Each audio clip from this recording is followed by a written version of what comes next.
დაახლოებით 9 საათში პარლამენტში გაიმართება შეხვედრა, რომელსაც გამართავენ ქართული ოცნების დეპუტატები გივი მიქანაძე, რიმა ბერაძე და რატი იონათამიშვილი.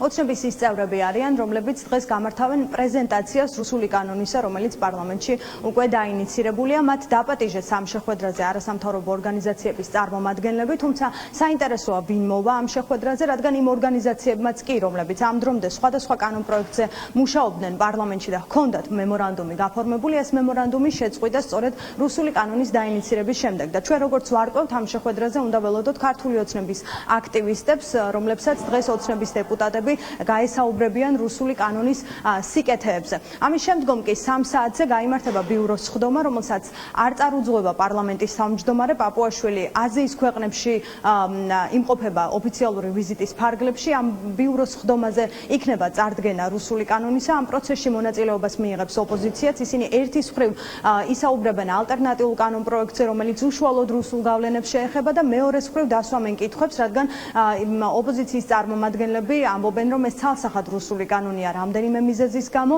და არ ემსახურება მეტ გამჭვირვალობას. ამ შემთხვევაში ხელისუფლებას შეეძლო, რომ არსებულ კანონებში შეეტანა ცვლილებები, თუ კი უფრო მეტი გამჭვირვალობა უნდა, რადგან ამას ისედაც უზრუნველყოფს ქართული კანონმდებლობა, მაგალითად შეეცვალა აგენტების უბრალოდ გრანტების შესახებ კანონი და არ შემოეტანა რუსული კანონი პარლამენტში, რომელიც ორგანიზაციებს, რომლებიც იღებენ დაფინანსებას დასავლური ფონდებიდან, დაერქმევათ უცხო ქვეყნის ინტერესების გამტარებლები. სავარაუდოდ ეს მსჯელობა არ ჩაივლის ხმაურის გარეშე დღეს ბიუროს სხდომაზე, რადგან ოპოზიციის წარმომადგენლები ამბობენ, რომ ხელისუფლებამ ეს კანონი პარლამენტში არ უნდა მიიღოს. ისინი აპირებენ ასევე, რომ კომიტეტის ფარგლებშიც მიიღონ განხილვებში მონაწილეობა, თუმცა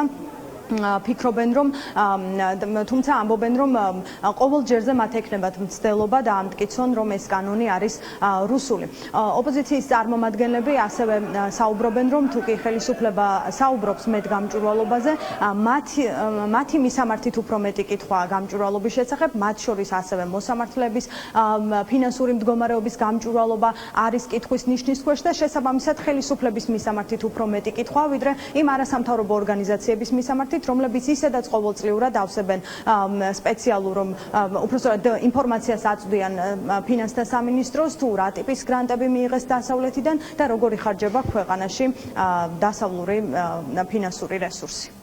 Თუ ჩვენი კანონმდებლობა არის გაუმჭირვალე, მაშინ 12 წელი რას აკეთებდა 11 წელი ქართული ოცნება, როდესაც მათ მხოლოდ ეხლა გაახსენდათ და შარშან ამ კანონმდებლობის მიღება. ამიტომ პირველი ეს არის დახლეთვის მცდელობა საზოგადოების, მეორე ეს არის სადამკვირვებლო მისიების სამოქალაქო სექტორის დისკრედიტაციის მცდელობა, რომ შემდეგ არჩევნებამდე და არჩევნების შემდეგ მათ ღიაც დასდონ ბრალი უცხო ქვეყნის, ასე ვთქვათ, გავლენის გატარებაში და მესამე ეს არის ჩვენი ქვეყნის ევროკავშირში შეჩერების მცდელობა. და მისი შემოbrunება კიდევ ერთი განაცხადია, რომ ქართული ოცნება უპირისპირდება არათუ ევროკავშირში გაწევრიანების იმ შესაძლებლობას, რომელიც 9 რეკომენდაციის შემთხვევაში დეკემბერში ქვეყანას გაწევრიანების მოლაპარაკების დაწყების შესაძლებლობას მისცემდა, არამედ მათ შორის ქვეყნის დემოკრატიას ამ მოცემულობაში, რა თქმა უნდა, აღნიშნული კანონი მით უფრო წინა საარჩევნოდ გამოიწვევს როგორც ქვეყნის ევროპული მომავლის მნიშვნელოვან შეფერხებას, ასევე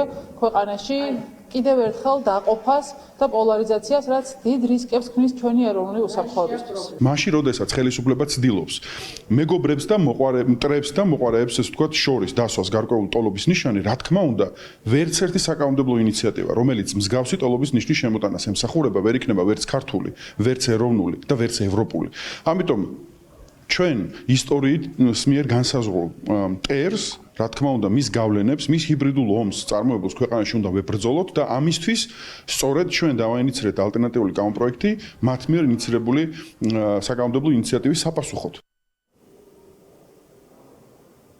დაახლოებით 9 საათში პარლამენტის აი ამ დარბაზში, ჟიული შარტავას დარბაზში დაიწყება შეხვედრა, რომელსაც ქართული ოცნების დეპუტატები გამართავენ სავარაუდოდ ასევე ქართული ოცნების აქტივისტებთან, იმისთვის რომ მათ ისაუბრონ რუსული კანონის სიკეთეებზე. მაყურებელს შევახსენებთ, რომ ეს დარბაზია სწორედ ის დარბაზი, სადაც შარშან დაიწყო პროცესები პარლამენტში და სადაც ხელისუფლების წარმომადგენლები ოპოზიციას ფიზიკურადაც დაუპირისპირდნენ იმისთვის, რომ რუსული კანონის მიღება უფრო შესაძლებელი ყოფილიყო.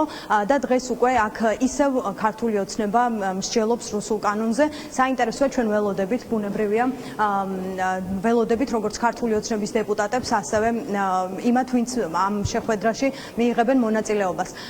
ხელისუფლების წარმომადგენლები ამბობენ, რომ რუსული ამ ჩანაწერში, ამ კანონში არაფერია, ისინი ისევ ჯიუტად იმეორებენ, რომ გამჭვირვალობას ეხება ეს კანონი და შესაბამისად არ უნდა გაუჭირდეთ არასამთავრობო ორგანიზაციებს წელიწადში ერთხელ დეკლარაციის შევსება და მათთვის ისიც არ არის ცუდი, თუ კი რომელიმე ორგანიზაციას უცხო ქვეყნის ინტერესების გამტარებელი დაერქმევა და ხელისუფლება ცდილობს დაგვარწმუნოს, რომ ეს სულაც არ არის ნეგატიური კონოტაციის მქონე ტერმინი, ისევე როგორც შარშან გვარწმუნებდნენ, რომ არც აგენტი იყო ცუდი ტერმინი და სახელწოდება. დღეს ჩვენ კითხვები დავუსვით მათ შორის ოცნების იმ დეპუტატს დავით სონღულაშვილს, რომელმაც შარშან რუსული კანონის მიღების დროს საბოდიშო პოსტი გამოაქვეყნა სოციალურ ქსელში და ახალგაზრდებს უხდიდა ბოდიშს და ამბობდა, რომ ისიც არის პასუხისმგებელი, რომ ამ ტიპის კანონის მიღებას ცდილობდა ხელისუფლება, მას შემდგომ პოსტი წააშლევინეს და დღეს ბუნებრივია ჩვენ მას დავუსვით კითხვა, ის ამჯერად დაუჭერს თუ არა მხარს რუსულ კანონს, რაზედაც ის პასუხს არ გვცემს. მმართველი პარტიის დეპუტატები ამბობენ, რომ რუსული კანონი მაინც იქნება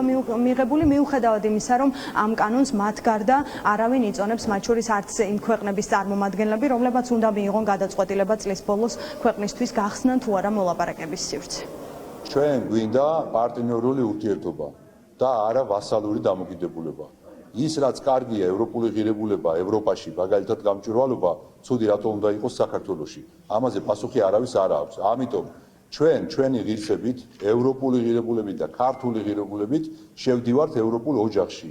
და უკუღმა ვისაც ესმის ევროპული ღირებულება, ეს იქნება ევროპაში თუ საქართველოში, ეს დაიტოვოს თვითონ.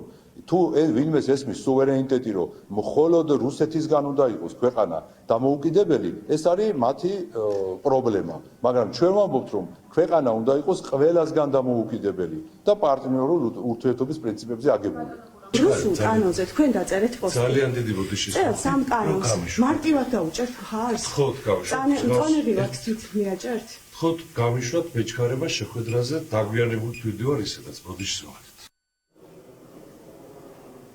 ხელისუფლების ამ გადაწყვეტილებას ქვეყნის გარეთ ყველა პარტნიორი აკრიტიკებს, შეერთებულ შტატებსა და ევროკავშირში უმაღლესი წარმომადგენლები ამბობენ, რომ ამ კანონით ეს კანონი ხელს შეუშლის ქვეყნის ევროინტეგრაციას, მათ ბუნებრივია საკუთარი კანონებიც იციან, წაიკითხეს ხელისუფლების კანონებიც, ისინი ამბობენ, რომ ეს არ არის ევროპული კანონი, თუმცა მმართველი პარტია მაინც გვიმტკიცებს, რომ ევროპულ ღირებულებებს იცავენ ამ კანონით, იმაზე მეტად ვიდრე ევროპელი პოლიტიკოსები ცნობენ ზოგადად ამ ღირებულებებს. დღეს ხელისუფლების წარმომადგენლები კიდევ ერთხელ შეეცდებიან ბიუროს ხდომაზეც, რომ დაამტკიცონ, რომ ეს კანონი რუსული არ არის და ჩვენ ბუნებრივია ველოდებით აი ამ პროცესსაც, რადგან როგორც ჩვენთვის ცნობილია, ოპოზიციის წარმომადგენლები ასევე დაესწრებიან ბიუროს ხდომას და საინტერესოა ხელისუფლებას რა პასუხი ექნება ალტერნატიულ კანონპროექტზე, რომელიც რუსულ გავლენებს გულისხმობს და რუსული გავლენების, რუსული ფინანსური წყაროს გამჭვირვალობის უზრუნველყოფას ემსახურება. ეს კანონპროექტი დაარეგისტრირეს გიორგი გახარიას გუნდმა და თეონა აქუბარდიამ, რომლებიც დღეს ასევე ამ კანონპროექტზე ისაუბრებენ ბიუროს ხდომაზე. ეს შეხვედრა კი, რომელიც დაახლოებით 9 საათში დაიწყება, იქნება ჩვენთვის დახურული და შესაბამისად ჩვენთვის უცნობია რუსულ კანონზე იკრიბებიან ქართული ოცნების დეპუტატები და მათი აქტივისტები, თუ დაგეგმავენ თუ როგორ მოახდინონ არასამთავრობო ორგანიზაციების დისკრედიტაცია უკვე სამომავლოდაც.